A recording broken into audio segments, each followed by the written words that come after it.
Okay बच्चों, अब हम स्टार्ट कर रहे हैं क्वेश्चन नंबर 2 का सी, ठीक है, जिसके अंदर आपको नेटवर्क एनालिसिस से दिया गया क्वेश्चन है। ये जो क्वेश्चन है ये नेटवर्क एनालिसिस सेकंड का है, क्योंकि नेटवर्क एनालिसिस फर्स्ट में ना आपको सिर्फ नेटवर्क एनालिसिस ड्रॉ करने के लिए आता है, एंड नेटवर्क एनालिसिस जो सेकेंड पार्ट है उसमें आपको प्रोजेक्ट कंप्लीशंस का पार्ट दिया गया है। नेटवर्क एनालिसिस 3 जो चैप्टर है वो आपको प्रोजेक्ट क्रैशिंग का दिया हुआ है, ठीक है। तो यहाँ पे आपको क्या करना है, सिर्फ प्रोजेक्ट एस्टिमेशन करना है, ठीक है, और प्रोजेक्ट का जो क्रिटिकल पाथ बन सकता है वो किस तरीके से होगा ये बताना है। तो चलिए पहले क्वेश्चन देख लेते हैं जो कि आपके एग्जाम पेपर में 8 मार्क्स के लिए पूछा गया है। तो इसमें इतने सारे स्टेप्स भी इन्वॉल्वमेंट किए गए ताकि आपको 8 मार्क्स प्रॉपर तरीके से डिस्ट्रीब्यूट कर सके। जैसे कि आपको नेटवर्क एनालिसिस का डायग्राम बनाना है एक, और उसके बाद यहाँ पे दिया हुआ है कि earliest start time, finish time, ये सब बताना है तो 2। और तीसरा जो क्वेश्चन 1 मार्क्स के लिए दिया गया है वो है आपको find the free float of the activities B. मतलब उसमें 8 मार्क्स का जो क्वेश्चन है ना उसको भी डिवाइड किया गया है डिफरेंट पार्ट में, 3, 4, 1 इस तरीके से डिवाइड किया हुआ है, जो कि आप क्वेश्चन पेपर डाउनलोड कर सकते हो। लिंक आपको डिस्क्रिप्शन बॉक्स में दे दिया गया है। तो चलिए पहले क्वेश्चन देख लेते हैं। यहाँ पे एक टेबल बना दिया हुआ है, टेबल आप यहाँ पे भी देख सकते हो। You are given the following detail of the project consisting of 8 activities. तो ये 8 एक्टिविटीज़ है जिसके अंदर नोड गिवन है एंड ड्यूरेशन डेज गिवन है, राइट। एंड देन इसके अंदर 3 क्वेश्चन पूछा गया, जैसे बताया मैंने 3 मार्क्स के लिए। पहला तो आपको दिया गया नेटवर्क डायग्राम और क्रिटिकल पाथ फाइंड आउट करना है, तो वो 3 मार्क्स का हो गया। फिर आपको find the earliest start time, earliest finish time, latest start time, latest finish time, ये दिया गया है, तो वो 4 मार्क्स के लिए। एंड आपको एक क्वेश्चन दिया गया है find free float from activities B. B का फ्री फ्लोट निकालना है, 1 मार्क्स के लिए क्वेश्चन है, तो हो गया 8 मार्क्स का क्वेश्चन यहाँ पे कंप्लीट, ठीक है। तो चलिए फर्स्ट जो अपने पास क्वेश्चन था ना उसको देख लेते हैं। फर्स्ट क्वेश्चन क्या था, नेटवर्क डायग्राम। तो यहाँ पे लिखेंगे नेटवर्क डायग्राम, लिख दिया ऐसा। अब इसका नेटवर्क डायग्राम भी बना लेते हैं हम लोग। तो देखिए यहाँ पे ABC दिया हुआ है और जिसका स्टार्टिंग दिया हुआ है 1 से, याद रखिए। और इस बार जो आप नेटवर्क बनाओगे ना ये थोड़ा सा ऐसा बड़ा बनाओगे इसका सर्कल, क्योंकि इसमें ना आपको वैल्यू भी लिखनी है, राइट। और उसको नोड में लिखोगे 1, ये 1 दिया हुआ है फर्स्ट 1, ठीक है। और इसमें 3 पार्ट दिया हुआ है, तो एक ऊपर, एक सामने और एक नीचे। ये हो गया A, B और ये हो गया C, ठीक है, 3 पार्ट हो गए। फिर इसके बाद यहाँ पे 2, 3, 5 दिया हुआ है, तो इधर लिख भी लेते, इधर लिखते हैं हम लोग पहले 2, ठीक है, ये हो गया 2। फिर B पे 3 भी दिया हुआ है, यहाँ पे 3, B पे 3 दिया हुआ है, देख सकते हो। और C पे इधर पे 5 दिया हुआ है, तो मतलब अपने को यहाँ पे 5 लिखना पड़ेगा, तो यहाँ पे आएगा 5 इस तरीके से, राइट। ये हो गया। देन अब इसके बाद AB हो गया, ठीक है, ABC हो गया अपना। देन D, पहले हम डायग्राम बनाएंगे, ठीक है। D पे क्या दिया हुआ है, 2 से 3 जाएगा, ये 2 इधर है, 2 से 3 जाएगा, ठीक है। 3 तो हमने पहले से यहाँ बना लिया हुआ है, तो आप क्या करेंगे ना उसको ऐसा जॉइंट कर देंगे, इसका एरो दे देते ताकि अपने को समझ में आए। ओके, तो ये हो गया 2, 3, 5 और 2 से 3 भी हो गया अपना, तो ये हो गया आपका D, यहाँ पे D लिखा हुआ है। एंड 2 से 4, तो 2 से 4 दे देते हैं इस तरीके से, 2 से 4, ये हो गया। 4 से 6 और 6 सब में दिया हुआ है, 3 से 6, 5 से 6, मतलब यहाँ पे 3 से 6, 4 से 6, इसको ऐसा बना लेता हूँ मैं, ठीक है, ये हो गया। एंड 5 से भी 6, या तो तीनों एक साथ भी जॉइंट कर सकते हो या तो ऐसा भी बना सकते हो आप। तो यहाँ पे देते हैं 6, तो ये नेटवर्क डायग्राम हो गया अपना। लेकिन ये पूरा कंप्लीट नहीं हुआ, अभी आपको कंप्लीट करना बाकी है। इसको नेमिंग करते, 2 to 4 कितना है, E है, ठीक है, तो यहाँ पे आएगा E। फिर 4 to 6 है यहाँ पे F। फिर 3 to 6 है यहाँ पे G, फिर H। चलो ये तो हमने नेमिंग कर दिया अभी, अब वैल्यू यहाँ पे रखते हैं। मतलब यहाँ पे टाइम दिया हुआ है ये, ठीक है, ये क्या है आपके लिए टाइम ड्यूरेशन है, तो टाइम हो गया। इसको हम T से भी रिप्रेजेंट करते हैं, तो टाइम लिख देते हैं यहाँ पे 4, 6, 13, ठीक है। फिर यहाँ पे D पे 5, फिर 20, फिर 10, फिर यहाँ पे G पे 6, देन 16, ठीक है। टाइम ड्यूरेशन भी दे दिया हमने। अब इसके बाद इसमें जो आपका नेटवर्क या प्रोजेक्ट जो है वो स्टार्ट होगा, जब वो स्टार्ट होगा तो उसकी वैल्यू क्या होगी, 0। 0 से हमने स्टार्ट किया है, इसका टाइमिंग क्या हो गया 0, तो हमने 0 से स्टार्ट किया है। अब उसमें आपको टाइमिंग प्लस करना है, 0 + 4 तो यहाँ पे आ जाएगा 4, ठीक है। फिर 4 + 20 तो 24। अभी यहाँ पे तीनों मिलने वाले हैं, ठीक है। जब तीनों मिल रहे हैं तो उसको हम लोग सबसे लास्ट में करते हैं, तब तक इसका भी निकाल लेते हैं। फिर यहाँ पे 0 + 6 तो यहाँ पे आ गया 6। यहाँ पे 6 नहीं लिखेंगे क्योंकि यहाँ पे D वाला भी जॉइंट हो रहा है, राइट ना। तो अगर मैं देखूँ ये 4 और 5 तो 4 और 5 9 हो गया, और यहाँ पे 0 + 6 6 हो गया। तो 6 और 9 ऐसा 2 अपने पास आंसर आ रहा है। तो इसमें से जो भी बड़े नंबर्स होंगे वो लिखने हैं, ठीक है। इधर आएगा 9, तो 6 और 9 में से क्या लिखेंगे, 9 लिखेंगे। देन यहाँ पे 0 और 13, यहाँ पे कोई जॉइंट नहीं हो रहा है, इसलिए यहाँ पे डायरेक्टली 13 लिख दिया हमने।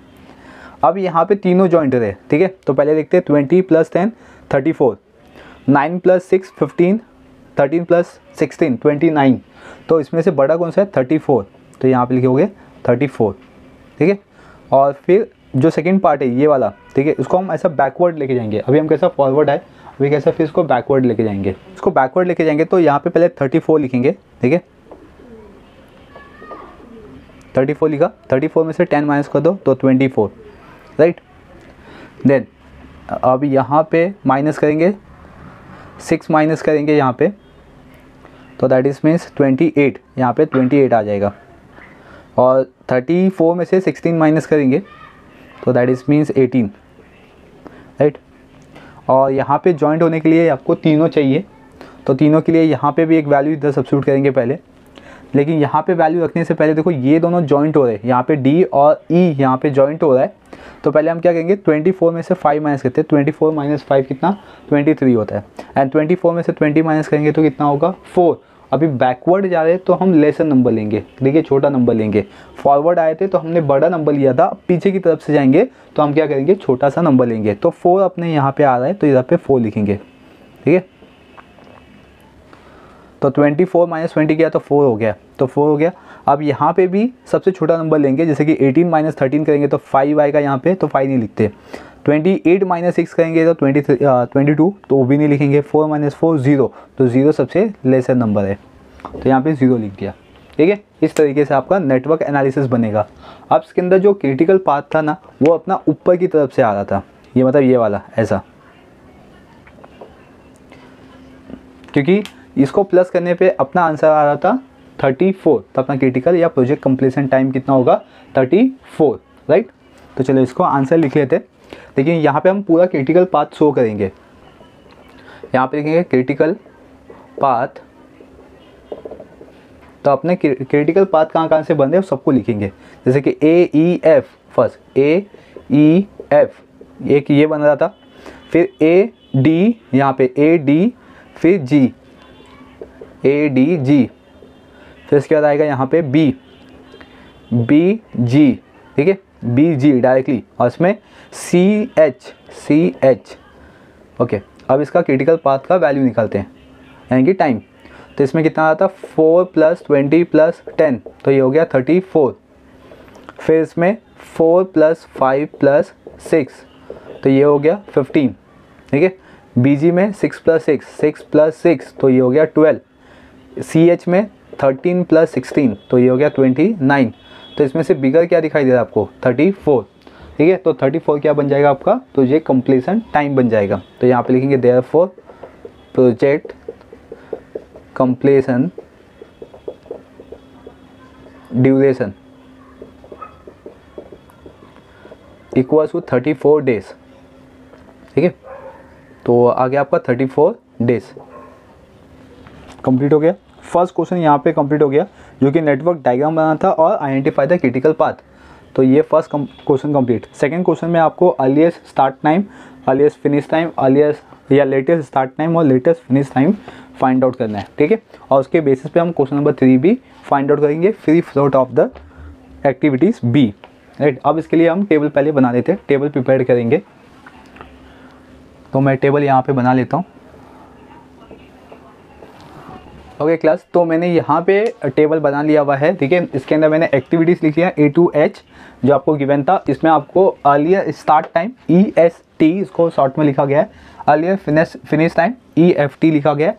सेम इसी तरीके से लेटेस्ट स्टार्ट टाइम और लेटेस्ट फिनिश टाइम, ठीक है, ये आएगा यहाँ पे। चलिए अब इसका जो फॉर्मूलाज होता है ना, पहले वो फॉर्मूला समझ लेते हैं, किसको हम EST बोलते हैं और किसको LST बोलते हैं, ये सब समझ लेते हैं। जैसे मैंने ये जो नेटवर्क डायग्राम बनाया हुआ है ना, इसके बेसिस पे देखिए यहाँ पे ऐसा 2 नोड है, ठीक है, समझिए यहाँ पे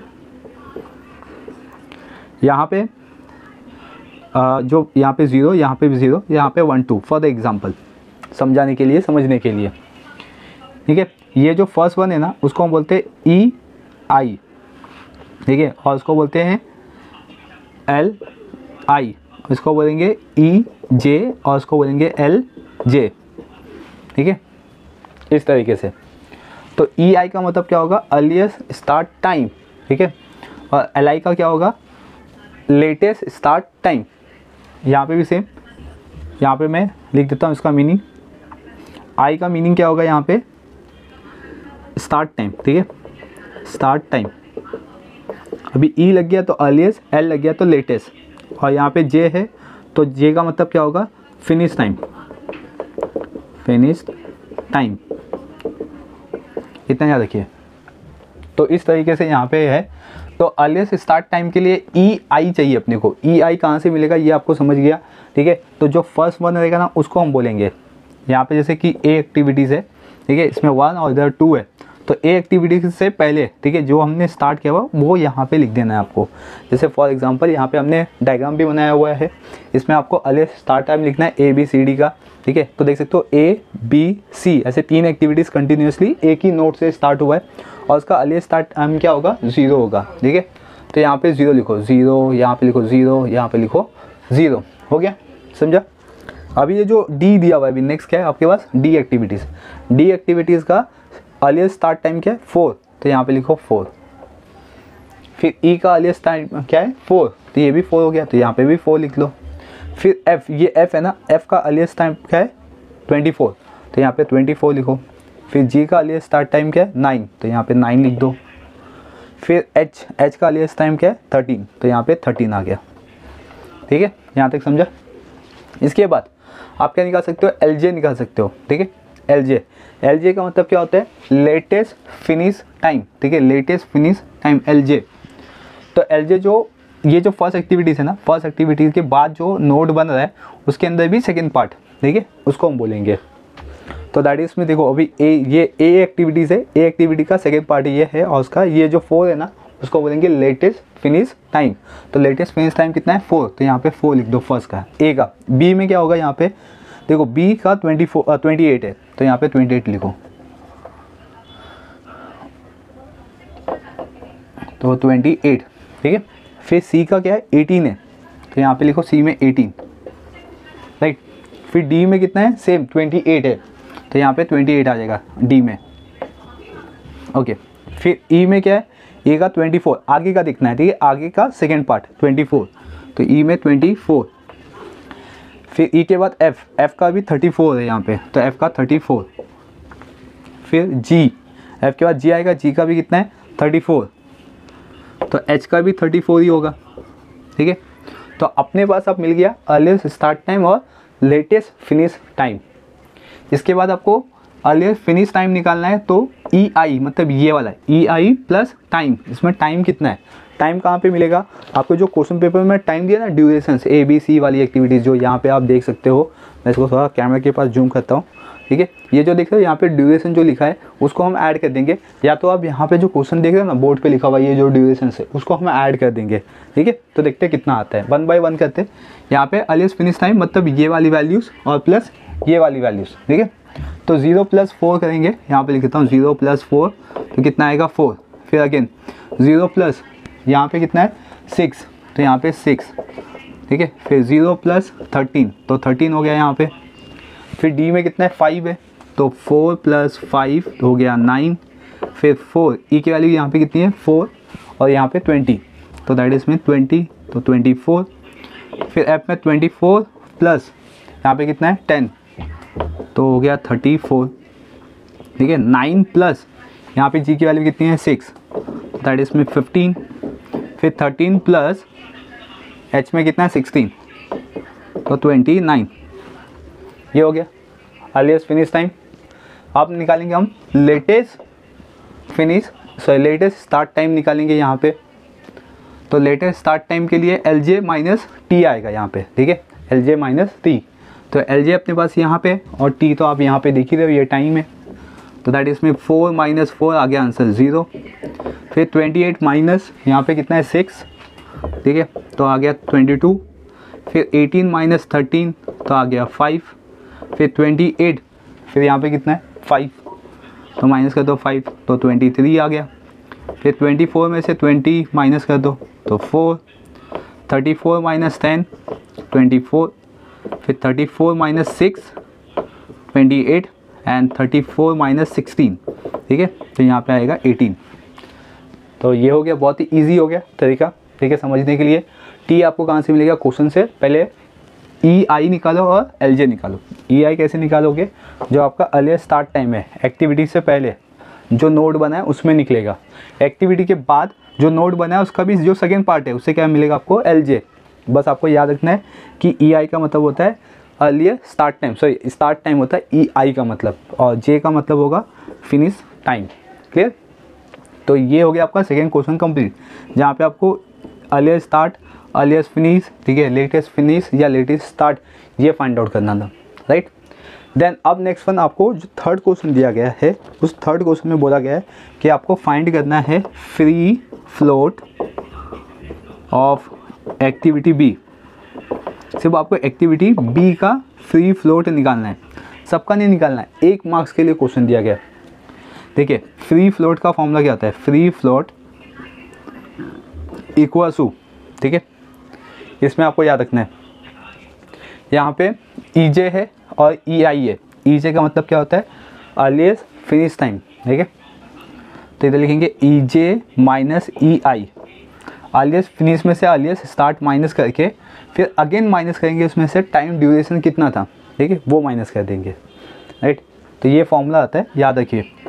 तो EJ कितना है, B एक्टिविटीज़ का देखना है, तो हमें कहाँ से मिलेगा, नेटवर्क एनालिसिस से, डायग्राम से मिलेगा। यहाँ पे देखो ये B है, यहाँ पे B लिखा हुआ है हमने, राइट।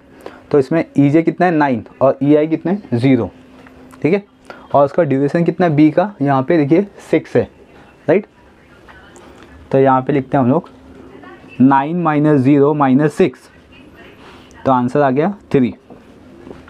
हो गया सॉल्व, फ्री फ्लोट भी यहाँ पे कंप्लीट हो गया, राइट। यहाँ तक समझ गया किस तरीके से हमें इसको सॉल्व करना है। तो यहाँ पे आएगा 3 डेज। तो क्वेश्चन नंबर सेकेंड का जो C था वो भी हमने कंप्लीट कर दिया, जो कि आपको 8 मार्क्स के लिए है। 3 मार्क्स आपका डायग्राम में दिया गया है, 4 मार्क्स आपका जो second question earliest start earliest finish ये सब पे दिया गया है, और 1 मार्क्स आपको यहाँ पे फ्री फ्लोट पे दिया गया है, ठीक है। तो हो गया 8 मार्क्स का सम्स कंप्लीट। अब जो नेक्स्ट क्वेश्चन बना हुआ है इसके अंदर, यानी कि क्वेश्चन नंबर 2 का D पार्ट, वो दिया हुआ है आपको जॉब सीक्वेंस से दिया हुआ है, ठीक है। इसके अंदर आपको डिटरमाइन करना है कि टोटल टाइम कितना लगेगा, मतलब कि एलएप्स टाइम कितना लगेगा और जॉब को परफॉर्म करने में कितना टाइम लगेगा, और आपको बताना है कि आइडल टाइम कितना लगेगा। जो कि इसमें 3 क्वेश्चन दिया गया है और 2 3 2 इस तरीके से दिया है। एक जो फर्स्ट क्वेश्चन है उसमें 2 मार्क्स है, जो सेकंड क्वेश्चन है उसमें 3 मार्क्स है एलएप्स टाइम फाइंड आउट करने के लिए, और आइडल टाइम निकालने के लिए आपको 2 मार्क्स दिया गया है, ठीक है। तो इस तरीके से आपको 3 क्वेश्चन 7 मार्क्स के लिए दिया गया है, ठीक है, 7 मार्क्स के लिए दिया हुआ है। तो चलिए इसका भी हम सॉल्यूशन देख लेते हैं कि इसको भी किस तरीके से हम सॉल्व कर सकते हैं। ओके बच्चों, अभी हम स्टार्ट कर रहे हैं क्वेश्चन नंबर 2 का D पार्ट, ठीक है। तो यहाँ पे ये जो क्वेश्चन है जिसमें मैंने बता दिया आपको कि ये नेटवर्क जॉब सीक्वेंस से पूछा गया क्वेश्चन है, 7 मार्क्स के लिए है। 3 क्वेश्चन है 7 मार्क्स के लिए। क्वेश्चन नंबर 1 को 2 मार्क्स में डिवाइड किया गया है, क्वेश्चन नंबर 2 को 3 मार्क्स एंड क्वेश्चन नंबर 3 को 2 मार्क्स में डिवाइड कर दिया है। अब बेसिकली यहाँ पे क्वेश्चन क्या है ना, पहले वो देख लेते हैं, देन इसके बाद इसके सोल्यूशन पे हम डिस्कस करते हैं। तो देयर आर द 6 जॉब, यहाँ पे देख सकते हो 6 जॉब मैंने बना लिया हुआ है, जिसमें आपको दिया हुआ है परफॉर्मिंग करेंगे ये फैक्ट्री में, and each would go through 2 machine A and B in order AB. The processing time in hours and is given for the each job in each machine. तो यहाँ पे मशीन A मशीन B दिया हुआ है, यहाँ पे आपको जो प्रोडक्ट मैन्युफैक्चरिंग होगा वो 2 मशीन से जाएगा, मशीन A मशीन B से जाएगा, राइट ना। देन इसमें दिया हुआ है फर्स्ट जो क्वेश्चन है 2 मार्क्स के लिए, उसमें लिखा हुआ है determine the sequence of the performing the job that would minimise the total time of the completing all the job. ठीक है। तो यहाँ पे आपको 2 मार्क्स के लिए जो दिया गया है उसमें आपको सिर्फ सीक्वेंस बताना है, मशीनरी का सीक्वेंस क्या हो सकता है, या जो जॉब है ना वो किस तरीके से परफॉर्म करेगी मशीन ए मशीन बी में। ऐसा कौन सा जॉब है जो पहले जाएगा और ऐसा कौन सा जॉब है जो बाद में जाएगा, ठीक है, मशीन ए मशीन बी के अंदर। मतलब फर्स्ट क्वेश्चन में आपको इसका सीक्वेंस बताना है, इसमें सीक्वेंस ऑफ जॉब क्या हो सकता है, ठीक है, ये बता देना है। एंड सेकेंड वन दिया हुआ है आपको फाइंड द टोटल एलएप्स टाइम। तो आपको एलएप्स टाइम कैलकुलेट करने के लिए आपको ये टेबल बनाना पड़ेगा, ठीक है। तो आप इसको ये टेबल बना लीजिए वीडियो पॉज करके, तो उसके बाद सोल्यूशन देखते हैं। एंड जो उसके अंदर थर्ड जो क्वेश्चन पूछा गया है आपको 2 मार्क्स के लिए, उसमें लिखा है कि फाइंड द आइडियल टाइम। आपको इसमें आइडियल टाइम बताना है, ठीक है, दोनों मशीन के लिए, for both machine A and B. तो इस तरीके से आपको क्वेश्चन दिया गया है, 2 मार्क्स 3 मार्क्स 2 मार्क्स, हो गया 7 मार्क्स, राइट। तो चलिए स्टार्ट करते हैं। पहले तो हम इसका सीक्वेंस देखेंगे कि सीक्वेंस किस तरीके से निकालते हैं। सीक्वेंस निकालने के लिए यहाँ पे पहले हम एक सीक्वेंस ऐसा रो बना लेंगे, राइट। इसमें ए, यहाँ पे ए मशीन होगा और इधर से एंड से हम बी मशीन को सब्स्टिट्यूट करेंगे। मतलब कैसे वो बताता हूँ मैं। कितना जॉब है, 6 जॉब है, तो इधर 6 ऐसा कॉलम बना लो, 1 2 3 4 5 हुआ अभी, और ये हो गया 6, ठीक है। मतलब कि जो बी का होगा वो हम पीछे से लिखेंगे, ए का होगा आगे से लिखेंगे, तो अपना एक प्रॉपर सीक्वेंस बन जाएगा। कैसे लिखना है, क्या लिखना है, ये बताता हूँ। अभी देखना है आपको जो सबसे कम नंबर्स हो गया, स्मॉलेस्ट नंबर्स होंगे आपको, वो आपको यहाँ पे सब्स्टिट्यूट करना है। चलिए देख लेते हैं। जैसे अभी मशीन ए में देखो, मशीन ए बी दोनों से कंपेयर करना है। पता चला आपने मशीन ए का ही लिख दिया पूरा, नहीं, मशीन ए एंड बी में यहाँ पे देखो सबसे स्मॉलेस्ट नंबर क्या है, 1 है, ठीक है। और ये किस में आता है, मशीन बी में आता है, और जॉब कौन सा है, 6 है। तो बी मशीन में यहाँ पे लिखोगे 6, ठीक है, 6 लिखा। इसके बाद आएगा 1 हो गया। अब आपको ए मशीन बी नहीं देखना है, ठीक है, ये वाला, ये आपको ऐसा पूरा ओमिट कर देना है। देन अभी इसके बाद क्या आएगा, 2 देख रहे हो, ये मशीन ए में आया और थर्ड जॉब है। तो ए में आया तो मतलब ए के साइड में लिखेंगे, तो मतलब ये भी आपका कंप्लीट होगा, ये और ये वाला। फिर 2 के बाद क्या आएगा, यहाँ पे 3 दिखाई दे रहा है, तो ये 1 हो गया बी में, बी के साइड से लिखेंगे, राइट, बी हो गया। इसके बाद फिर 4 यहाँ पे दिखाई दे रहा है, मशीन ए में सेकंड जॉब, तो यहाँ पे सेकंड लिख दो। देखो यहाँ पे ना आपका सीक्वेंस बनते जा रहा है, राइट, 3 2 फिर ऐसा सीक्वेंस बनते जा रहा है। तो यहाँ से हो गया आपका, मतलब स्टार्टिंग के हो गए। अब यहाँ पे देखो 4 के बाद क्या आएगा, 5 आ गया। ये कहाँ पे, मशीन ए में है और 4th है, यहाँ पे लिखेंगे 4th, राइट। बचा क्या अभी, 5th, वो लिख दो, खत्म। तो ये आपका सीक्वेंस बन गया, सीक्वेंस ऑफ जॉब, क्लियर। अब ये जो सीक्वेंस ऑफ जॉब है, इसके बेसिस पे आपको एलएप्स टाइम कैलकुलेट करना है। तो अब ये जो जॉब है ना, यहाँ पे हमने कैसे कॉलम बनाना है, जॉब बनाना है। मशीन ए इसका इन टाइम और उसका out time, same machine be in time and out time आ जाएगा। अब ये जो जॉब है वो जॉब यहाँ से लिखेंगे। अब फर्स्ट वन क्या है, 3rd, फिर 2nd, ठीक है, फिर 4th 5th 1st and 6th, हो गया। ये कहाँ से लिखा हमने, जो सीक्वेंस बनाया था वो हमने यहाँ पे कॉपी कर दिया। और कभी भी इन टाइम यानी कि स्टार्टिंग टाइम क्या होगा, 0 होगा, याद रखिए आप। अब आपको आउट टाइम निकालना है, तो मतलब ये 0 हो गया। और ये जॉब कौन सा है, थर्ड जॉब में देखो क्या है, यहाँ पे 2 है, तो मतलब यहाँ पे 0 + 2 कितना आ जाएगा, 2, क्लियर।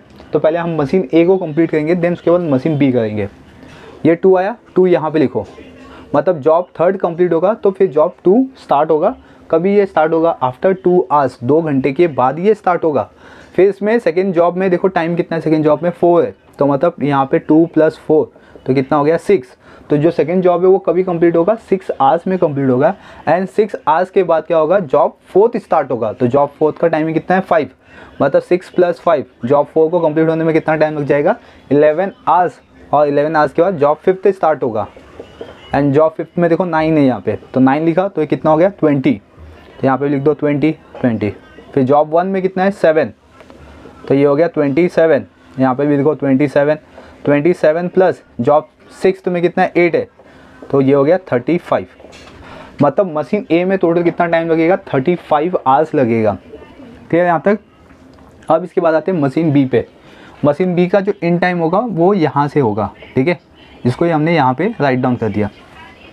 फर्स्ट जो जॉब है, मतलब कि जो 3rd जॉब है वो कंप्लीट हो गया, अब जो जॉब 2 है वो स्टार्ट होगा 2 आवर्स के बाद। सेम उसी टाइम पे अपना जो सेकेंड मशीनरी है वो भी चालू हो जाएगा, क्योंकि एक मटेरियल हमने बना दिया, वो मटेरियल को हमने दे दिया सेकेंड या बी जॉब को या बी मशीन को दे दिया हमने। तो जो मेरे पास जो सेकेंड जॉब था वो स्टार्ट हो गया, सेकेंड जॉब भी स्टार्ट और मशीन बी भी स्टार्ट हो गया। ऐसा कंटिन्यूसली दोनों स्टार्ट हो जाएंगे, ठीक है।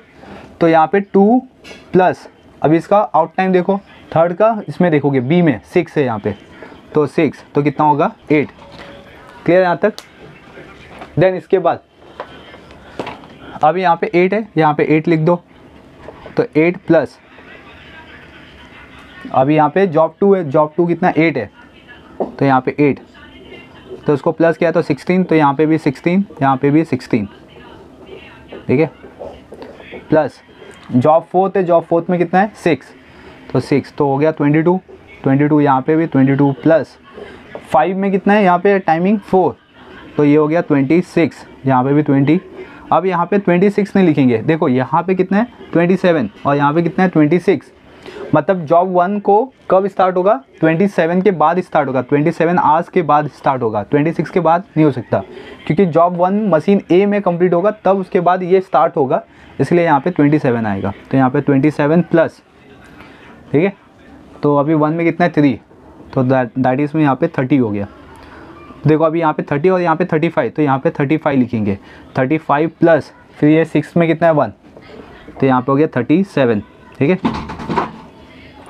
यहाँ पे 36 आएगा, राइट। तो देयरफॉर टोटल elapsed टाइम कितना होगा 36 आवर्स, ठीक है। तो क्वेश्चन नंबर 2 कंप्लीट हो गया। यहाँ पे बस आपको इतने निकालना था कि elapsed टाइम कितना लगेगा, और यहाँ पे जो मशीन ए था उसको 35 आवर्स लगता है कंप्लीट होने में। अब आपको निकालना है आइडियल टाइम, जो कि 2 मास के लिए है। यहाँ पे लिखेंगे फर्स्ट वन हम आइडियल टाइम निकालेंगे मशीनरी ए के लिए। अब यहाँ पे लिखेंगे हम मशीन ए का आइडियल टाइम, तो कैसे लिखना है, तो पहले इसका जो फॉर्मूला है वो बता देता हूँ कि यहाँ पे देख लो कि elapsed टाइम कितना है, ठीक है। elapsed टाइम में से माइनस कर दो, ठीक है, टोटल कंप्लीशन टाइम या टोटल टाइम, तो that is means elapsed time है अपना 36, उसमें से माइनस करेंगे टोटल टाइम कितना लगता है मशीन ए को 35, तो 35, ठीक है। 36 में से 35 माइनस कर दो तो कितना आएगा 1 आवर्स।